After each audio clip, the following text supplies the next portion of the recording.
complicity in illegal arrest, bodily torture, and death, knowingly assisting in culprits in the deed and the acts they carried out. These crimes are provided for in Articles 87, 91, 150, 151, 59, 60, 302, 341, 344 of the Penal Code, and Article 5 of the Law of May 24th, 1834.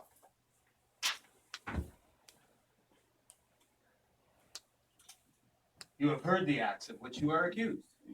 What do you have to say in your defense? I don't want to defend myself, and I don't want to be defended. I belong entirely to the social revolution, and I declare that I take full responsibility for my actions. I declare this openly and without qualification. You accuse me of being involved in the murders of the generals. To that I would answer yes, for if I had been at Montmartre when they gave orders to fire on the people, I would not have hesitated to fire on those who give orders such as those. But as soon as they were taken prisoner, I don't understand why they were shot, and I consider that act to be one of remarkable cowardice. As for the burnings of Paris, yes, I participated in them. I wanted to set a barrier of flames to the invaders of Versailles. I had no accomplices, and I acted on my own. You also say that I am an accomplice of the Commune. Of course I am. For the Commune wanted social revolution above all, and that is my dearest wish. What's more, I'm honored to be counted among the promoters of the Commune, which was not, absolutely not, as you well know, involved in the assassinations or burnings. I was at all the meetings of the Hôtel de Ville, and there was never any question of assassination or burning. Do you want to know who the real culprits were? The police. No. Why?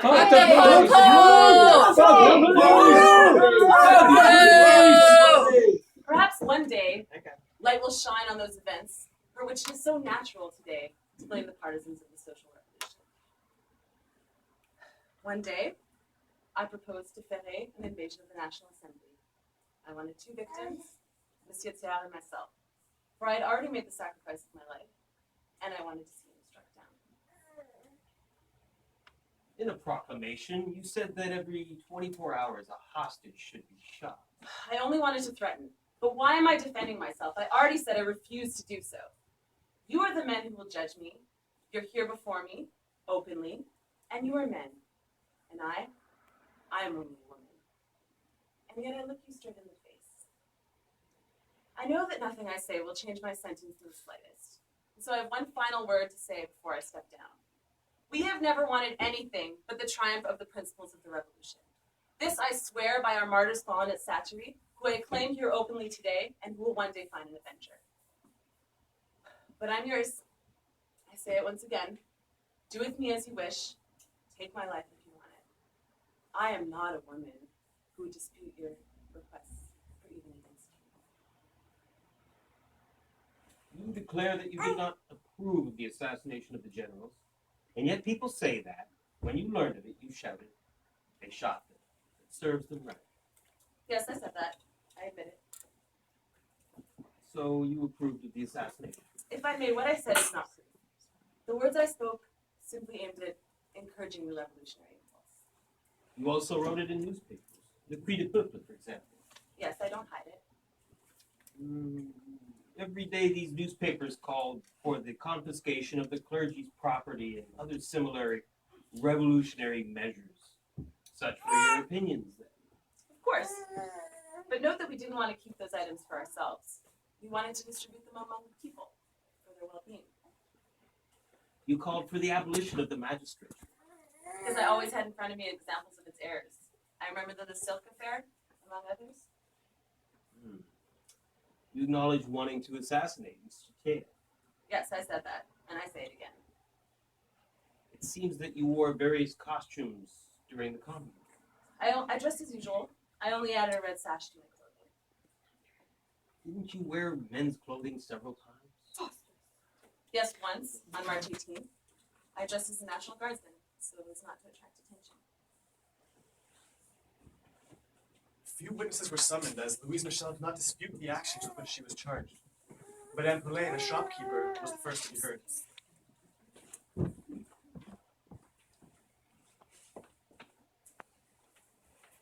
You know the accused. You know what her political ideas were. Yes, Monsieur le President. She did not hide them. Quite fanatical. She wrote in the newspapers. We always saw her in all the clubs. You heard her say with regards to the killing of the generals, it serves them right. Oui, Monsieur le Président. But I already attested to this fact. It's pointless for the witness to say it.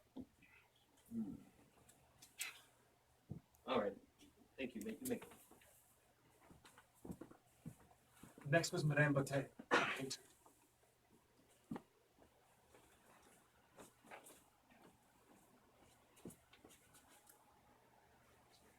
Did Louise Michel inform on one of your brothers in order to force him to serve in the National Guard?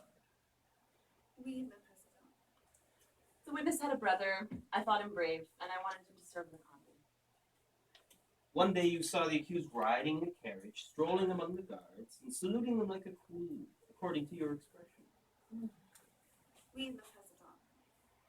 But that can't be true, for I could never desire to imitate those queens, all of whom I would see decapitated, like Marie Antoinette. I was simply riding in the carriage because I'd suffered a sprain that happened when I fell at his seat. Thank you, that is all. Cécile de Néziat, of no occupation, was the last to be heard. He knew the defendant well.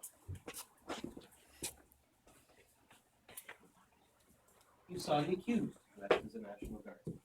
Yes, once around March 17th. And was she carrying a rifle? I said that, but I don't recall this fact very well. You saw her riding in a carriage among the National Guard. Yes, Monsieur le Président, but I can't recall the details of this act. You have also said before that you think she was at the forefront in the call for assassinating.